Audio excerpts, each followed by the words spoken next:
and welcome to Kumwesu Unpacked exclusive. With me is a seasoned defender of human rights, Madam Miti, and she's simply giving us her view on the constitution amendments. Madam, how are you?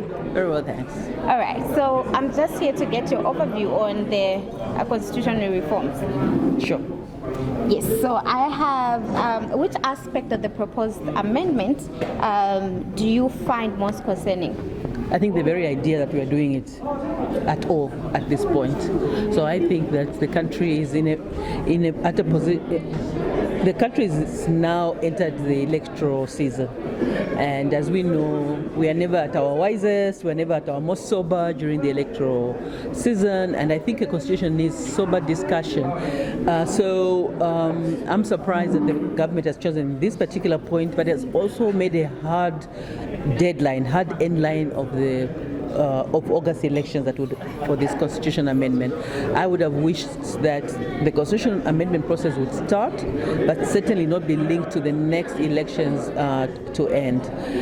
There are a number of proposals that I find concerning, but the point is, if we had a period of time in which we could discuss them and reach consensus. For example, I don't understand why we need to reduce the experience needed by the CEO of the civil service. That's a senior job. That's one of the most senior, most consequential jobs in the country. Why are we reducing the quality of people that would come into it and the experience they need? There's the issue, of course, that we're talking about so much about the nominated members. Why would it be via an act of parliament?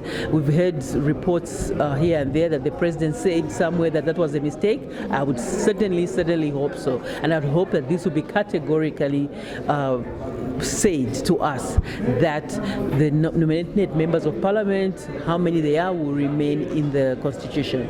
There are also issues that some of the issues being called non-contentious look non-contentious on the surface, but when you dig deep, what time do we have to reach a consensus? When will we agree on how we replace an MP who dies or otherwise loses their seat? So we think that, yes, we don't want by-elections, but how we replace that member of parliament is contentious. I doubt that we can reach a sober agreement before the next elections. All right. So there has been some comments from the general public saying a number of people feel that the time is not right because we wait for the politicians themselves to set the agenda. Who then do you believe should start the process? The government. So the government job is to facilitate the process, not to drive it. These are two very different things. The government is just one stakeholder in this whole nation. So facilitation, when we start, how we do it, looking for the money to do it, ensuring that there's consensus is the job of the government. But saying what's in the constitution is not. Do you believe that the amendment process has been inclusive enough for the Zambian people? Of course not, because like we are saying, rushed, shotgun.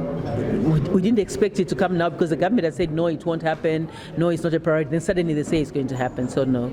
Thank you so much. Thank you. All right. It has been Unpacked exclusive, and I was being joined by Madam Miti, who is a seasoned human rights defender as well as the executive director for the Alliance of Community Action. Until next time, please do remember to follow Kumwesu. Bye-bye.